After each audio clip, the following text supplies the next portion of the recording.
We've heard a bit from Lillian and Judith about the legal side of data protection, and I think that's very important. I think the European data protection framework has held up very well over the last 20 years, but I think also everyone recognises a number of challenges that will mean it will do less well unless we deal with them. So the obvious things like the ongoing rapid increases in computational capacity, bandwidth, storage that allow much more data to be collected and processed.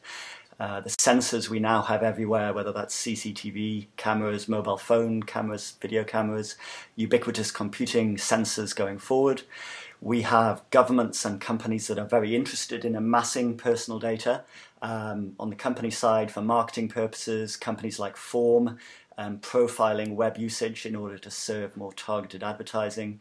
On the government side, counter-terrorism efforts, governments, especially the US, UK, have been very eager to grab as much data as they can, profile it, try to spot potential terrorists before they strike. A couple of other challenges: that systems still tend to be of much poorer quality than we would hope, and so the security and access controls that sometimes are built in often fail catastrophically. We saw that in the UK, where various government data breaches have led to tens of millions of people's data being exposed. And we also have the problem on the legal side that the judicial system tends to take a very long time to come to decisions about new technologies. So in Europe, we just had a decision from the European Court of Human Rights on the UK National DNA Database. That took them 17 years, and clearly you don't really want to wait around for nearly 2 decades for courts to protect people's privacy. So I think this is where web science can help, where a combination of law, computer science, social science can complement that legal protection of privacy through data protection law and human rights law. And that's particularly through what's been called privacy by design, where systems are designed from the start to protect people's privacy, not a band-aid stuck on at the end, just as or even after the system has been deployed. That doesn't tend to work. The ways you do that, one is through enforcing more accountability for data usage. This is something that people like Danny Weitzner at MIT have worked on, looking at how you can control access to data, but then also importantly try to stop abuse of data if those controls fail. So if it turns out that, for example, employers are using personal data that they shouldn't have access to discriminate against employees. I don't on its own think that those controls are enough, though, not least because they are subject to legal and social changes. For example, it could well be that profiling becomes more acceptable as there's more data out there. Some governments, probably not European governments, but perhaps in the US, might say, well, actually there are some social benefits to automated discrimination. Probably won't feel that way to those being discriminated against. That's why I think the really critical part of privacy by design is data minimization. That's reducing the amount of personal data you collect in the first place. If you do have to collect it, then very carefully limit who has access, for which purposes, and for how long you store that data.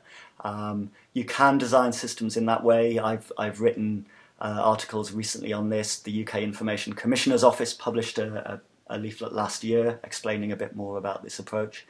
One of the technological ways you can support that minimization is through using privacy-enhancing technologies. There are all sorts of clever cryptographic protocols out there now that let you do counterintuitive things, like, for example, allow users to prove they are authorized to access a specific resource without having to give any identifying information, so they can access, say, particular parts of content on a remote website, make a payment using a payment card without having to say who they are as part of that protocol. I think some immediate wins where this privacy by design approach could pay off, and something that computer scientists could definitely be thinking about, web scientists on the technology side. Web 2.0, as that is becoming more and more popular, and cloud computing, where data is stored in the cloud, processing happens in the cloud. There's really no reason that that data shouldn't be encrypted when it's in the cloud, stored encrypted, and only decrypted when the user is accessing it on their own, on machines that they control. Even processed encrypted. There's some interesting work on secure third-party computation, which shows how remote servers can process encrypted data. They never need to know what it is that they're processing, but they are producing useful computational results.